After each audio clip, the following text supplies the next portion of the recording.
오늘은 전염병과 하나님이란 제목으로 말씀을 빼며 예배를 드립니다. 누가복음 21장 9절부터 11절 말씀 드리겠습니다.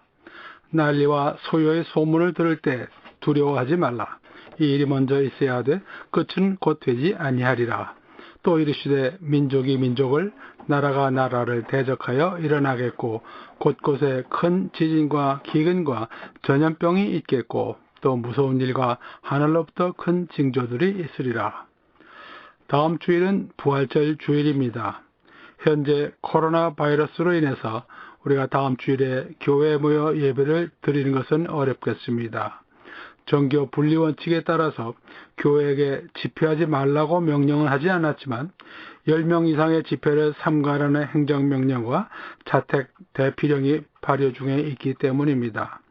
교회 쪽에서 볼 때에도 예배 드리고 찬송 드리고 하다가 감염돼 가지고 치료받고 고생하고 죽게까지 하는 상황이라면은 우리가 집회를 꼭 강행할 필요는 없다고 생각되어서 집회하지 않는 교회들이 많습니다. 크리스찬들에게 사실 부활절은 성탄절보다도 더 큰 명절인데 교회에 모여서 감사, 찬양, 예배를 드릴 수 없다는 것은 참 기록할 만한 일입니다. 2020년 미국 많은 교회들에서 부활절 예배가 불가능한 상태라. 오늘 읽은 말씀대로 미래에 일어날 일에 대해서 호기심이 많습니다. 그러나 주님께서는 마지막 이를 때까지 대중에게 마지막 때 일어날 일을 가르쳐 주지 않으셨고 마지막 제자들과 함께 하시는 시간이 되어서 그때 가서야 말씀하셨습니다. 예수님께서 십자가로 가시는 고난주간 화요일에 있었던 일입니다. 마태복음 24장 4절부터 14절, 그리고 마가복음 13장 5절부터 13절, 누가복음 21장 8절부터 19절. 이 부분은 공관복음서에 나오는 감람산 강화이고 또 따로 요한복음서만 나오는 다락방 강화가 있습니다. 지금 우리가 보고 있는 이 코로나 바이러스 전염병이 예수님께서 말씀하신 마지막 때에 생기는 전염병인가 하고 생각해 볼 수 있겠습니다. 예수님께서 말씀하신 것이 어떤 때의 전염병인지 알기 위해서 다니엘서도 보고 신약 여러 책을 보았습니다. 그랬더니 이 전염병 누가복음 21장 11절에서 말씀하신 전염병이라고 생각하기 어렵다고 결론지었습니다. 그 이유는 아직 때가 되지 않았기 때문이라 하는 것입니다. 마지막 때에 일어난 배교는 일어나기 시작했지만 불법의 사람 곧 적 그리스도가 예루살렘 성전에서 나타날 것인데 아직 예루살렘 성전이 지어지지 않았기 때문입니다. 그러면 이 전염병을 어떻게 생각해야 할 것입니까? 이 전염병은 하나님의 역사입니다. 많은 하나님 역사 중에서 하나라고 보는 것이 좋을 것 같습니다. 하나님 역사는 우리 사람들이 생각하지 못하는 범죄에 속하는 경우가 많습니다. 천지창조, 홍수, 출애굽하면서 나온 기적들, 성탄, 십자가, 복음, 이 모두가 다 사람들이 생각하지 못하던 일들입니다. 전혀 사람들은 지혜를 써서 알지 못했던 것인데 하나님께서 하신 역사입니다. 오늘 기근과 지진과 전염병에 대해서 다시 한번 돌아보기 원합니다. 누가복음 21장 11절 곳곳에 큰 지진과 기근과 전염병이 있겠고 하셨습니다. 지진은 구약에서도 여러 번 나옵니다. 엘리야에게 하나님의 임재를 알려주시면서 바람과 지진과 불이 나타났죠. 열왕기상 19장 10절부터 12절에 나옵니다. 그 다음 불순종하는 우상 숭배하는 유다 왕국의 선지자 이사야와 에스겔을 보내시면서 심판 때 지진이 있을 것을 분명히 예언하고 있습니다. 이사야 29장 6절, 에스겔 38장 19절과 20절에 나옵니다. 예수님께서 죽으셨을 때 지진이 났습니다. 성소 휘장이 위로 아래까지 찢어져 둘이 되고 그 다음에 땅이 진동하며 바위가 터지고 무덤들이 열리며 자던 성도의 몸이 많이 일어났다고 했습니다. 예수님께서 부활하신 후에 지진이 나서 무덤에 찾아갔던 막달라 마리아와 다른 마리아가 무덤에 들어갈 볼 수 있었습니다. 사도 바울과 실라가 전도하다가 빌립보에 투옥된 다음에 지진이 일어나서 간수가 죄수들이 도망하는 줄 알고 자결하려고 했을 때 겁이 나서 선생들아 내가 어떻게 하여야 구원을 받으리까 하고 겁에 질려가지고 말했을 때 주 예수를 믿으라 그리하면 너와 내 집이 구원을 받으리라 하면서 답을 했습니다. 결국 이 빌립보 간수와 그 집안은 이 지진으로 인해서 구원받게 되는 가족이 됩니다. 앞으로 일어날 대환란 때 큰 지진이 여러 번 일어납니다. 계시록에 6번째 이인이 띄어졌을 때, 7번째 인봉이 띄어질 때, 7번째 나팔이 불기 전과 분 다음, 7번째 대접을 쏟는 심판이 있을 때, 이럴 때 지진이 일어난다고 여러 번 나옵니다. 지진은 하나님께서 택하신 때 일어납니다. 하나님께서 뜻하시는 일을 이루시려고 정확한 때 일어납니다. 그 다음 기근.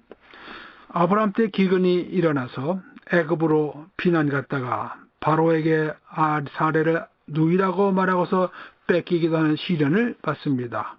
그 아들 이삭 또한 기근이 있었을 때 하나님께서 애굽으로 가지 말라고 하셔서 그랄로 갔다가 거기서 아비멜렉에게 리브가가 자기 누이라고 거짓말해서 또 뺏기는 그런 시련을 받습니다. 야곱 때 기근이 일어나서 그 아들 요셉이 애굽에서 재상이 되어 야곱 전 가족이 애굽으로 이주하고 거기서 430년을 지내고 출애굽하게 되지요. 그 계기가 이 기근이었습니다. 아브라함, 이삭, 야곱, 이스라엘 족부장들이 기근을 겪으면서 시련을 받았습니다. 룻기에 기근이 나오지요. 나오미가 나중에 자기 고향에 베들레헴에 기근이 지나갔다 끝났다고 해서 다시 돌아온 다음 룻이 보아스와 혼인해서 다윗의 증조 할머니가 되는 인연이 나오는 이 시작은 기근 때문이었습니다.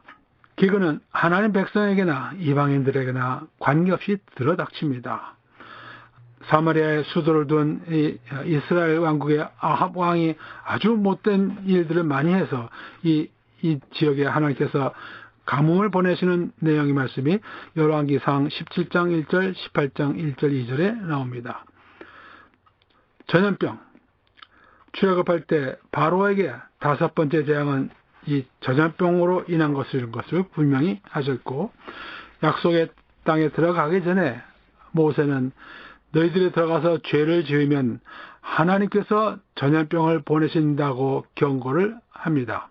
레위기 26장 25절 내가 칼을 너희에게로 가져다가 언약을 어긴 원수를 갚을 것이며 너희가 성읍에 모일지라도 너희 중에 연병을 보내고 너희를 대적의 손에 넘길 것이며 민수기 14장 12절 내가 전염병으로 그들을 쳐서 멸하고 신명기 28장 21절 여호와께서 내 몸에 연병이 들게 하사 하나님과 모세를 통해서 언약을 맺은 이 이스라엘 백성에게 하나님께서 언약을 어기면 이와 같이 전염병으로 심판하시겠다고 말씀하셨습니다. 다윗이 인구조사를 하면서 죄를 지은 다음 하나님께서 이스라엘에게 내리신 벌 중에 다윗이 택한 것이 전염병이었습니다. 사무엘하 24장 15절 여호와께서 그 아침부터 정하신 때까지 전염병을 이스라엘에게 내리시니 단에서부터 부에서바까지 백성이 죽은 자가 7만 명이더라. 그래서 하나님께서 전염병 재앙을 멈추게 하시는 내용이 사무엘하 24장 16절에 나옵니다. 우상 숭배하는 유다 왕국의 선지자들을 통해서 말씀하십니다. 에레미야 14장 12절 그들이 금식할지라도 내가 그 부르짖음을 듣지 아니하겠고 번제와 소제를 드릴지라도 내가 그것을 받지 아니할 뿐 아니라 칼과 기근과 전염병으로 내가 그들을 멸하리라. 에스겔 28장 23절 내가 그들에게 전염병을 보내며 계속해서 전염병을 보내는 말씀이 나옵니다. 6개의 인봉이 떼어지면서 4번째 인봉이 떼어진다면 청황색 말이 나오는데 계속 6장 8절 청황색 말이 나오는데 그 탄자의 이름은 사망이니 음부가 그 뒤를 따르더라. 그들이 땅 4분의 1의 권세를 얻어 검과 흉년과 사망과 땅의 짐승들로서 죽이더라. 땅에서 사는 사람들의 4분의 1이 이와 같이 죽임을 당하는 내용이 계시록에 나옵니다. 여기서 나오는 전염병은 우리가 지금 보는 것보다 훨씬 더 극심한 우리의 상상을 초월하는 전염병이라고 알면 되겠습니다. 이 코로나 바이러스 전염병에서 우리가 무엇을 배울 수 있습니까? 지금 배운 대로 전염병은 하나님께로부터 오는 것이라. 믿는 이들은 이와 같이 성경에서 전염병이 하나님께서 보내신 것이라고 알면 되겠고, 하나님께서 온 것이 아니라고 생각하는 이유들이 있습니다. 믿음이 없는 이들도 생각하게 합니다. 이 코로나 바이러스 감염 속도가 이렇게 빠른 전염병은 전혀 예상하지 못했다고들 합니다. 예상하지 못했기에 예방약도 없고 치료약도 없고 치료에 필요한 장비들도 없습니다. 그리고 감염 경로가 많다 하는 것입니다. 직접 접촉하는 외에 가까운 사람이 있던 공기를 통해서 전염이 가능하고, 또한 감염 기간이 깁니다. 잠복 기간 중에도 환자에게 증상이 나타나기 전에도 자기도 모르는 사이에 다른 사람들에게 감염을 시킨다 하는 것입니다. 만약에 이 전염병이 하나님께로부터 온 것이 아니라면 어떻게 이 같은 바이러스들이 생겼습니까? 바이러스들이 모여서 회의를 하고서 이 같은 바이러스 모양을 만들자고 했겠습니까? 그렇게 되지는 않습니다. 이 세상에 일어나는 일 모두가 다 하나님께서 알고서 일어나는 일이고, 사실은 하나님께서 역사하셔서 일어나는 일입니다. 이 전염병은 하나님께로부터 오는 것이고, 이것은 상이 아니고 벌입니다. 심판입니다. 무슨 심판입니까? 언제나 심판은 죄에 대한 것입니다. 무슨 죄를 지었습니까? 불법, 하나님의 법을 따르지 않는 죄, 불신, 예수 그리스도를 믿지 않는 죄 때문입니다. 10계명 중 첫 번째 죄가 우상 숭배였죠. 지금 세상 사람들이 우상을 숭배하고 있습니다. 무슨 우상입니까? 돈이라는 우상입니다. 재물은 사람들과 접촉하면서 생겨납니다. 그래서 코로나 바이러스도 돈을 따라서 많은 사람들에게 접촉하는 것을 그 경로를 따라서 감염되고 있습니다. 중국을 보십시다. 최근 하나님을 섬기는 교회를 폭파시키던 중국, 목회자들과 성도들을 핍박하던 중국이었습니다. 하나님께서 진노하셨다고 믿습니다. 미국을 포함한 다른 나라들도 우상을 숭배하기는 마찬가지입니다.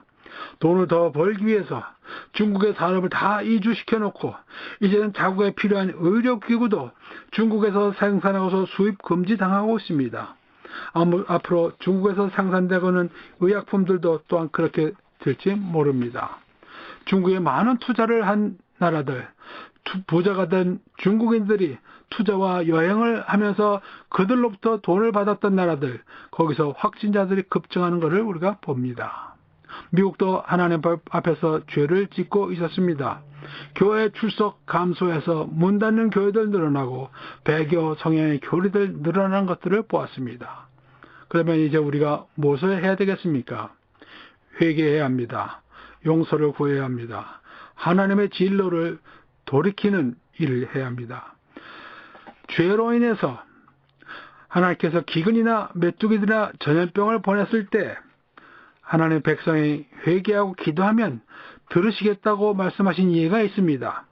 솔로몬이 성전을 봉헌하기 전에 역대하 7장 12절, 밤에 여호와께서 솔로몬에게 나타나사 그에게 이르시되 내가 이미 내 기도를 듣고 이것을 택하여 내게 제사하는 성전을 삼았으니 혹 내가 하늘을 닫고 비를 내리지 아니하거나 혹 메뚜기들에게 토산을 먹게 하거나 혹 전염병이 내 백성 가운데에서 유행하게 할 때 내 이름으로 이끄는 내 백성이 그들이 악한 길에서 떠나 스스로 낮추고 기도하여 내 얼굴을 찾으면 내가 하늘에서 듣고 그들의 죄를 사하고 그들의 땅을 고칠지라.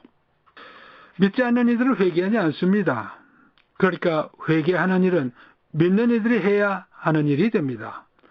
우리는 하나님보다 돈을 섬기지 않았는데 무엇을 회개합니까? 코로나 바이러스가 우리 근처까지 오게 한 그 사람들의 죄를 회개하는 것입니다. 다른 사람들의 죄를 들고 용서를 구하는 것입니다. 마태복음 6장 14절 너희가 사람의 잘못을 용서하면 너희 하늘 아버지께서도 너희 잘못을 용서하실 것이라. 주님께서 그 좋은 예를 들어주셨습니다. 십자가상에서 아버지 저들을 사하여 주옵소서 자기들이 하는 것을 알지 못함이니이다. 믿는 이들이 회개하는 기도를 드릴 때 하나님께서 그 기도를 들으시고 응답하실 수 있습니다. 예수님께서 또 믿는 이들의 기도에 응답하시겠다고 약속하셨습니다. 악인이나 의인이나 비를 내리시고 해를 비추시는 선하신 하나님께서 기도를 들어주실 것입니다.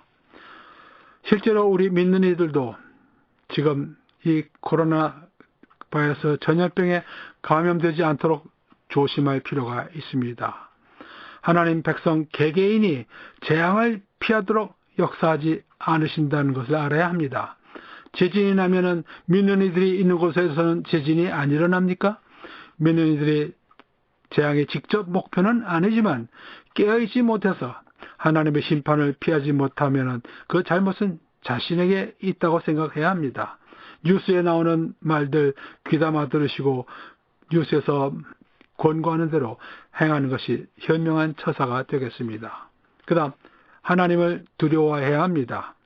마태복음 10장 28절 몸은 죽여도 영혼은 능히 죽이지 못하는 자들을 두려워하지 말고 오직 몸과 영혼을 능히 지옥에 멸하실 수 있는 이를 두려워하라. 즉 하나님을 두려워하라. 앞으로 더 처참한 결과를 전염병이 올 것이라고 우리가 계시록 6장 8절에서 말씀하고 있는 것을 우리가 보았습니다. 4분의 1, 지구상의 인구의 4분의 1이 청황색 말이 나오면서 죽는다고 했습니다.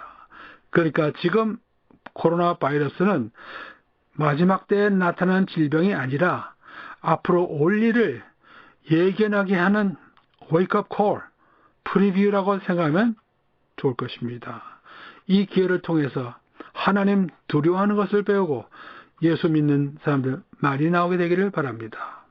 다음 주가 부활절인데 모이지 못할 것입니다. 주님께서는 우리 믿는 이들이 자주 모이는 것을 원하십니다. 모이기를 피하는 어떤 사람들의 습관과 같이 하지 말고 오직 권하여 그날이 가까움을 볼수록 더욱 그리하자. 히브리서 10장 25절에 나옵니다. 그리고 하나님께서는 믿는 이들이 합심해서 드리는 예배 받으시기를 원하십니다. 아버지께 참되게 예배하는 자들은 영과 진리로 예배할 때가 오나니 곧 이때라. 아버지께서는 자기에게 이렇게 예배하는 자들을 찾으시느니라. 요한복음 4장 23절 말씀입니다.